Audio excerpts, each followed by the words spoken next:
ഞങ്ങൾ വാഷിങ്ടണിലുള്ള സിയാറ്റിലിൽ നിന്നാണ് തിരിച്ചിങ്ങോട്ടുള്ള യാത്ര തുടങ്ങിയത്. അതായത് ലോസ് ഏഞ്ചലസ് കാലിഫോർണിയ സ്റ്റേറ്റിലോട്ട് വന്നുകൊണ്ടിരിക്കുകയാണ്. ഇപ്പം ഞങ്ങൾ ഇരിക്കുന്നത്, ഞങ്ങളുടെ പുറകിൽ കാണുന്നത് വെർജീനിയ ലേക്ക് എന്ന് പറയുക, കാലിഫോർണിയയിലുള്ള ലേക്കാണ്. നിങ്ങൾക്ക് കാണാം താഴെ, ഇതിൻ്റെ താഴെ കൂടെ ഇറങ്ങി വേണം ഞങ്ങൾക്കിനി മുമ്പോട്ട് പോകുവാൻ വേണ്ടി. അപ്പം ഇന്നത്തെ വിക്ടറാണ് എല്ലാത്തിനും കൂടെ നിന്ന് മുമ്പിൽ നിന്ന് ഈ സ്ഥലങ്ങളെല്ലാം കാണിച്ച് ഓരോന്നായിട്ട് കൊണ്ടുവന്നു. ഒരു കാര്യം മനസ്സിലാക്കണം, 1856 ഈ ലേക്ക് ഉണ്ടായി വരികയും അതിൽ നിന്നും ഹൈഡ്രോളിക് എനർജി, അതായത് ഇലക്ട്രിസിറ്റി ഇവിടുന്ന് ഉൽപ്പാദിപ്പിച്ച സ്ഥലമാണിത്. ഇന്നത്തെ ടോപ്പിക് എന്ന് പറയുന്നത് ആസിഫ് മർച്ചന്റ് എന്ന് പറയുന്ന ഒരു പാകിസ്ഥാൻകാരനെ അമേരിക്കൻ FBI അറസ്റ്റ് ചെയ്തു. അപ്പം അതുമായിട്ട് ബന്ധപ്പെട്ട ചില പൊട്ടത്തരം ഇറാൻ കാണിച്ചതിനെ പറ്റിയാണ് ഇന്നത്തെ ടോപ്പിക്ക് സംസാരിക്കുന്നത്. വിക്ടറിന് ഈ ആസിഫ് മർച്ചന്റ് എന്ന് പറയുന്ന ഒരു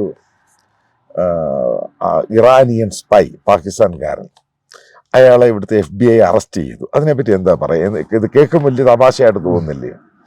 ഇതിൻ്റെ അടിസ്ഥാന കാരണം എന്ന് പറയുന്നത്, ഇറാനെ സംബന്ധിച്ചിടത്തോളം ട്രംപ് അധികാരത്തിൽ വന്നാൽ അത് ഇറാനെ സംബന്ധിച്ചിടത്തോളം വലിയ ദോഷം ചെയ്യും.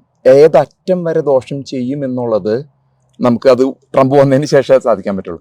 അപ്പോൾ ട്രംപ് വരാതിരിക്കാനുള്ള എല്ലാ കാര്യങ്ങളും ചെയ്യേണ്ടത് ഇറാൻ്റെ ഒരു ഉത്തരവാദിത്തമാണ്. അങ്ങനെ പക്ഷെ അതുമായിട്ട് ബന്ധപ്പെട്ട് പറയുന്നത്, ഈ സുലൈമാനി എന്ന് പറയുന്ന IRGSന്റെ ജനറലിനെ കൊന്നതിന്റെ പകരം വീട്ടാൻ വേണ്ടിയാണ് ഈ പാകിസ്ഥാൻകാരനെ ഇവര് ഹയർ ചെയ്തതെന്നാണ് പറയുന്നത്. ജനറൽ സുലൈമാനെ, ഇറാനിയൻ റിപ്പബ്ലിക്കൻ ഗാർഡ്സിന്റെ ജനറൽ സുലൈമാനെ ഇറാഖിൽ വെച്ചിട്ടാണ് ട്രംപ് അധികാരത്തിലിരിക്കുമ്പോൾ കഴിഞ്ഞ തവണ അദ്ദേഹത്തിനെ കൊല്ലുന്നത്. അപ്പോൾ അത് വളരെ വലിയൊരു ആഘാതം ഖൊമേനി തൊട്ടുള്ള ഈ ഇറാന്റെ സ്പിരിച്വൽ ലീഡർ, ആത്മീയ നേതാവായിട്ടുള്ള ഖൊമേനി തൊട്ട് ഇങ്ങോട്ട് പിന്നോട്ട് അത് നിലനിൽക്കുന്നുണ്ട്. ഒപ്പം തന്നെ ഇനി വന്ന ഇദ്ദേഹം ഇതിലും വലിയ കാര്യങ്ങൾ ഇസ്രായേലുമായിട്ട് ചെയ്യുമെന്നുള്ളത് ഇറാനെ അലട്ടുന്നുണ്ട്, ഭയപ്പെടുന്നുണ്ട്. അപ്പൊ അദ്ദേഹത്തിന് വകവരുത്തുന്ന US ഇന്റലിജൻസ് ഏജൻസികൾ പറഞ്ഞിരിക്കുന്ന അദ്ദേഹത്തിന് വകവരുത്താനായിട്ട് അത് ആസിഫ് മർച്ചന്റ് ആണോ എന്നുള്ളത് ഇപ്പോഴും തുറന്നു പറയുന്നില്ല. അല്ല, ഇത് ഞാൻ അറിയുന്ന കഥയെന്ന് പറയുന്നത് വലിയ തമാശയാണ്. ഇറാൻകാരന് ഈ പറയുന്ന ആസിഫ് മർച്ചന്റ് ഈ പാകിസ്ഥാൻകാരനെ ഹയർ ചെയ്യുന്നു. അപ്പൊ അയാൾ ഈ ദോഹ ഇറങ്ങിയിട്ടാണ് ഇറാനിൽ പോകുന്നത്. അപ്പൊ അദ്ദേഹത്തിന്റെ സ്ഥിര റൂട്ട് എന്ന് പറഞ്ഞാൽ ഇത് ബിസിനസ് പരമായിട്ടാണോ തൊഴിൽപരമായിട്ടാണോ, അദ്ദേഹം ദോഹ ഇറാൻ അദ്ദേഹത്തിന്റെ ഡെയിലി ഒരു റൂട്ടീനായിരുന്നു ആ ഒരു യാത്ര. അപ്പൊ ആ യാത്രക്കിടയിൽ ഖത്തറിന്റെ അധികാരികള്, ദോഹ അധികാരികള് ഇവരെ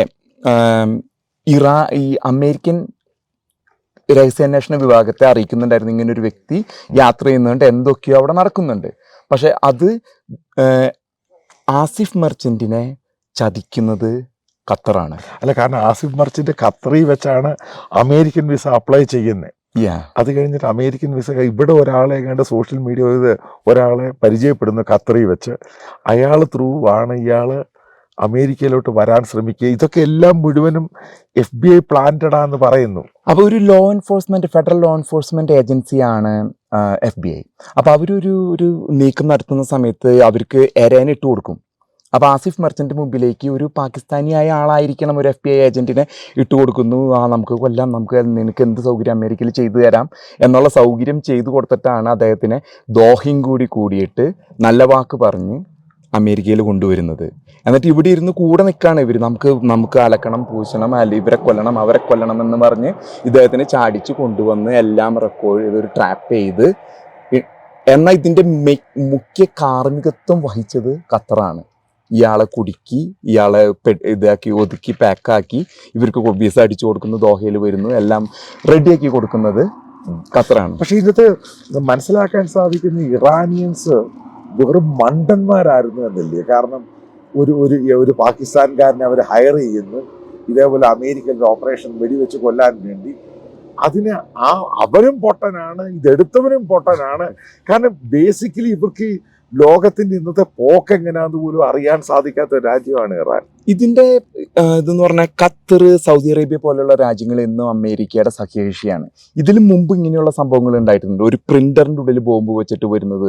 അപ്പൊ സൗദി അറേബ്യയാണ് FBI-നെയും അമേരിക്കൻ ഉദ്യോഗസ്ഥരെയും അറിയിക്കുന്നത്, ഇങ്ങനെ ഒരാൾ വരുന്നുണ്ട്, ഇങ്ങനെ ഒരു പ്ലാൻ നടക്കുന്നുണ്ട്. അത് യമനിൽ നിന്നാണ് വരുന്നത്. യമനിൽ നിന്ന് സൗദി വഴിയാണ് ആ ഒരു ആക്രമണം പ്ലാൻ ചെയ്തത്. അത് അമേരിക്കനെ അറിയിച്ചത് സൗദി അറേബ്യയാണ്. അപ്പൊ ഇറാനെ സംബന്ധിച്ചിടത്തോളം ഇത്രമാത്രം ഒരു കഴിവ് അവർക്ക് ഇതൊരു എക്സിക്യൂട്ട് ചെയ്യാനായിട്ടുള്ള ഒരു കഴിവ് ഇറാനില്ല. ഇങ്ങനെയുള്ള ഒരു വലിയൊരു ആക്രമണത്തെ കാരണം അവിടെ നിന്ന് കയറി വരുമ്പോൾ തന്നെ ദോഹ പറഞ്ഞിരിക്കുന്നത് ഇന്നൊരാൾ ഫ്ലൈറ്റിലുണ്ട്, ഇവിടെ ലാൻഡ് ചെയ്യുമ്പോൾ ഫെഡറൽ ഏജൻസികളും ഇവരെ ഫ്ലൈറ്റിന്റെ എയർപോർട്ടിൽ തന്നെ കാത്തിരിപ്പുണ്ട്. അവിടെ തൊട്ട് അവനെ ഫോളോ ചെയ്യുന്നുണ്ടാവും എല്ലാ കാര്യങ്ങളും. എന്നിട്ട് അവന് ചായ വാങ്ങി കൊടുക്കുന്നത് വരെ ഇവരായിരിക്കും. അപ്പൊ ഇതിനകത്ത് ബേസിക്കലി മനസ്സിലാക്കേണ്ടത്, ഞാൻ ഈ വീഡിയോ കൺക്ലൂഡ് ചെയ്യുന്നതിന് മനസ്സിലാക്കേണ്ടത് ഇതാണ് ബേസിക്കലി ഇറാന്റെ സ്പൈ ഓപ്പറേഷൻ. എല്ലാം ബ്ലണ്ടറാണ് കാണിച്ചേക്കുന്നത്. അമേരിക്കയിൽ ഒരു ഷൂട്ട് ഔട്ട്, ഇവിടെ കൊലപാതകം നടത്താൻ വേണ്ടി ഒരാളെ ഇവർ ചട്ടം കൂട്ടുന്നു. അയാൾ ദോഹ വഴി വരാൻ ഇറാനുമായിട്ട് ഒരു കണക്ഷൻ സൃഷ്ടിക്കുന്നു. അവർ പണം കൈമാറുന്നു.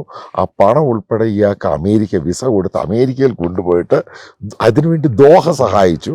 അവസാനം അവനെ അവിടെ വെച്ച് അറസ്റ്റ് ചെയ്യുന്നതാണ് ആസിഫ് മർച്ചൻ്റ് ഇന്ന് വരെ പുറത്തായ സ്റ്റോറി. അതായത് കേൾക്കുമ്പം തന്നെ തമാശ തോന്നി. ഇതാണ് ഇറാനിയൻ സ്പൈ ഓപ്പറേഷനും അതായത് അവരുടെ ഇൻ്റലിജൻസും അവരുടെ വാർ ഓപ്പറേഷനും ഇത്രമാത്രം ഗതികെട്ട ഈ രാജ്യമാണ് ഇസ്രായേലുമായിട്ട് യുദ്ധം ചെയ്യുമ്പോൾ അവരുടെ സ്ഥിതി എന്താകണമെന്ന് ആലോചിച്ച് നോക്കിയാൽ മതി.